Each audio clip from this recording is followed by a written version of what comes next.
Hey guys, welcome back to Andy's Dinosaur Reviews.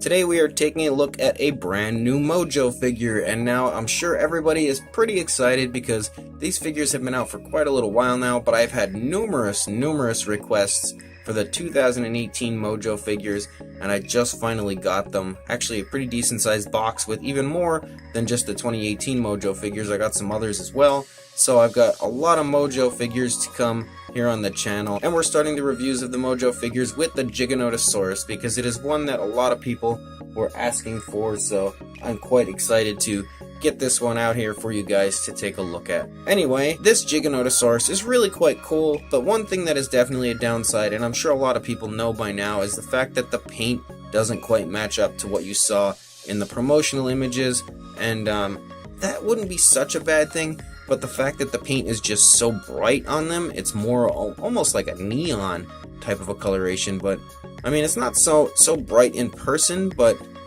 it's definitely brighter than I was hoping. And that is one downside to the figure, but it's not a terrible downside in my opinion, because it does still look really nice, and it has an absolutely beautiful sculpt. It really does. And even with the bright paint, it still looks pretty good. One thing that impresses me, actually, is the sheer size of this Giganotosaurus. It's actually really quite large, and definitely the biggest out of all the Mojo figures that I have. It is impressively large. You can see right here in my hand, it's quite long. Definitely a very big Giganotosaurus figure. Possibly the biggest Giganotosaurus that I have, actually. Maybe rivaling the Vitae one. Vitae's might be about the same size, but honestly I think this one might be a tiny bit bigger, or maybe a tiny bit small. It's really right in the range of the Vitae one, somewhere in that vicinity, but it's really not bad. It's definitely quite a nice figure, so let's get a closer look at it. So starting up here at the head sculpt, you can see that the nostrils are sculpted nicely, very nicely. Overall, the head has some beautiful detailing done to it. A lot of very small, minute details have been put into this. The eye does look pretty good, but it's a little sloppily painted. Not terrible, but you can definitely see that it's not perfect. And same deal with this eye. It's not perfectly painted, but it doesn't look absolutely awful. It's definitely better than a lot of the Mattel attempts at eyes as far as they go, because sometimes the eyes end up in the cheek area.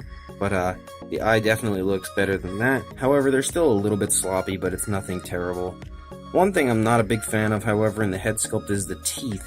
I think the teeth definitely look a little weird, and as far as the way the paint has been applied, it's kind of sloppy. It looks really like the paint is just kind of mushed all over the teeth, especially right here. Actually, you can see that those two teeth are painted together somehow, and they shouldn't be. If you can get past the somewhat sloppy painting of the teeth, the inside of the mouth is definitely a pretty nice coloration, very realistic coloration, and there's nice detail in there as well. The tongue actually has a very nice gloss on it as well. It's a little hard to see the detail inside, but it does look pretty good. So overall, the mouth has some good and has some bad, but I guess from a distance you don't notice it too bad, but the teeth are definitely a little bit of a downside. Then as we come back the course of the neck, you can actually see that the ear is present. And then we come along, there's some nice scales and some nice skin folds as the dinosaur has its neck turned slightly to the left.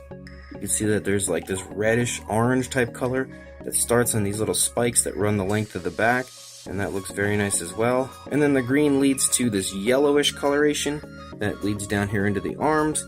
The hands are sculpted pretty nicely. The nails don't appear to be painted too sloppily, a little bit, but again, nothing major. Pretty nicely done detail though in the arms. You can see some skin folds and stuff right here in the stomach region. And then coming up here, you can see the shoulder blades are elaborated right there a little bit, and that looks very good as well. The skin texture looks pretty good all over. Some nice skin folds right here as the dinosaur is scrunching the skin up here on the leg as it's pushing its leg up. Beautiful hip bone that is really elaborated in the overall sculpt of the leg area. Coming down into the leg, you can see some very nice musculature has been sculpted out there. As I turn it, you can really get an idea of the muscles in the thigh area, and then the huge bulging calf muscle is just gigantically huge. He really hasn't been skipping leg day, that's for sure. And you can see that the scaling starts to get a little bit larger as we get down here into the leg, and I really like that. I think it looks very nice, very reptilian, and looks quite good. The feet overall are sculpted very nicely as well. You see the nails, the paint has run up onto the toes a little bit, so it's not perfectly painted, but it doesn't look that bad at all. And the detail overall on the foot is definitely very nice. The foot looks very bird-like, which is a plus in my opinion, so the overall sculpting of this area just looks beautiful. Coming back up into the tail, you can see some very nice detail again put into the tail, and even the underside really looks very nice as well. And then we just kind of run the length of the tail, and the detail just stays pretty much the same, but it looks very good. And again, those spikes that run along the back are present the whole way through the tail, all the way up until about this point, and then they just kind of taper off to just a flat tail. And then taking a look at this side of the head, again, you can get a good idea of the nice detail and sculpt work that is put into it. It has that very nice darker coloration around the eye, and then that runs up onto like the crest area, the upper part of the head, that really elaborates the eye. I wish the eye would have been painted a little nicer because it looks a little weird with the way the eye is painted, but it's not terrible, just could have been better. And then we come back again, you can see that nice skin folds and stuff of the neck. So very nice skin wrinkling going on, and there's even a little bit of hanging skin on the underside of the neck, which I actually didn't take notice to when we looked at the previous side, but that looks very good. Arms again look beautiful on this side as well, and that yellow is pretty bright. I just wish the yellow would have been a little more dull. It would have probably made it look a little better. And then we get down into this skin folds and stuff down here into the stomach region. That really looks nice, that whole area. You can see the leg is stretched back, so it's beautiful to see the skin being stretched here. It's very nice attention to detail, and it's not even just right here. You can even see it the whole way up, really. So that was beautiful, the way they'd done that. Very, very nicely done by Mojo. And then coming back here into the leg, you can see again that hip bone is elaborated quite nicely up there on the top. Beautiful musculature again. And the overall sculpting of the leg really looks nice, because everywhere that you would see motion of the skin is really quite present with the way the leg is stretched, so that's very nicely done. Beautiful, beautiful detailing and attention to detail on the part of Mojo. Even right here, you can see that because the leg is stretching up here, it's kind of bunching the skin up in the leg a little bit, so that's very, very beautifully done. And then again, that huge calf muscle, and then coming back down into the very nice bird-like feet, but you can see that the nails look a little weird on this one, and the other foot definitely looked a little better. Specifically, this middle toe looks a little weird with the way that the claw comes off, but it's not terrible. Just, again, another one of the issues that could have been a little better. And then we come back out into the tail, and the tail looks very nice as well. So it's definitely a very nice looking Giganotosaurus. However, it's not the best Giganotosaurus in the market, that's for sure. As far as the size goes on this Giganotosaurus, from the head to the tail, you are looking at about 13 inches or about 33 centimeters. And for a height, the highest part is actually probably the tail. So we'll go to there. You're looking at just under 5 inches or about 12.5 centimeters. For a size comparison, there is Mr. Papo T-Rex next to Mr. Mojo Giganotosaurus. And you can see that the Papo Rex is a little bit smaller but much taller at the same time.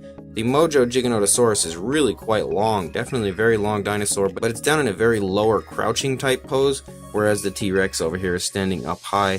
So there's definitely a pretty significant size difference, but the Giganotosaurus is really quite large, and this should give you a pretty good idea of how large it is. Another plus to this Giganotosaurus is the fact that even though it's down in a crouching type pose like this, it really balances quite well. I have no issues with it falling over or anything. So again, another plus to this very nice Giganotosaurus figure. Now overall, my opinions of it are that it's very, very nice, but it could have been better. It honestly would have looked a lot better if it matched up with the promotional images that we got, more so than this brighter color scheme that the final product turned out to be. I feel like the eyes and the teeth being painted a little better definitely would have helped the figure overall, because nobody likes sloppiness on their figures. But it's again not the worst, especially the eyes. I can get past the eyes. The teeth are a little bit of a bother to me, just because, like the section I had showed you where the paint was kind of touching from tooth to tooth, that could definitely look a lot better if that wasn't happening, and it wouldn't look near as sloppy at all if that was taken care of a little better. However, even with the brighter paint scheme and the sloppiness of the eyes and the teeth, I still really think that it's quite a nice Giganotosaurus, and we don't get too many Giganotosaurus figures nowadays. I mean, we've gotten a few the last couple years, but previous to that, there really wasn't much at all. So it's nice to see this dinosaur really getting its due and getting a lot of figures from different companies. And I was really excited to see Mojo specifically making one of these, because a lot of their dinosaur figures seem to be more of the mainstream dinosaurs and not so much the more obscure species like Giganotosaurus. Not to say that Giganotosaurus isn't a more mainstream dinosaur, as it's definitely becoming more popular over time, but compared to the likes of Tyrannosaurus Rex and Stegosaurus Triceratops, things like that, this is a little bit more obscure, so I was really excited to see Mojo take a shot at this. And I think that, like I said, even with the brighter paint scheme, it still does look really, really nice, and is definitely a head turner, something that will draw people's attention to it just because it looks so beautiful. And it's in a very nice pose, something that you don't see too often out of dinosaur companies with this pose. More often than not, when you get a theropod, it's just standing up or just walking in a regular type of a pose. This Giganotosaurus is definitely down in a more of a crouched type of a pose, and I think that it looks really cool. Kind of gives you the feel that maybe it's going after some sort of smaller prey, considering the size of Giganotosaurus. A lot of prey would be smaller, so he's crouching down to try to grab something. That would be my take on the pose, and I think it still looks very nice. So is this the best Giganotosaurus out there? Definitely not, but is it a very nice Giganotosaurus? Yeah, I would definitely say so. I really like it. Again, it's got a few minor issues that could have been fixed, but it still looks quite beautiful. So if you would like to buy one of these for yourself, I will throw a link in the description to everythingdinosaur.com where you can order one for yourself.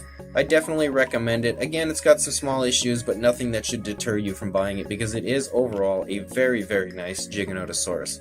So go ahead and click that link, go buy it. Please like, comment, and subscribe, and I will see you in the next review. Thanks for watching.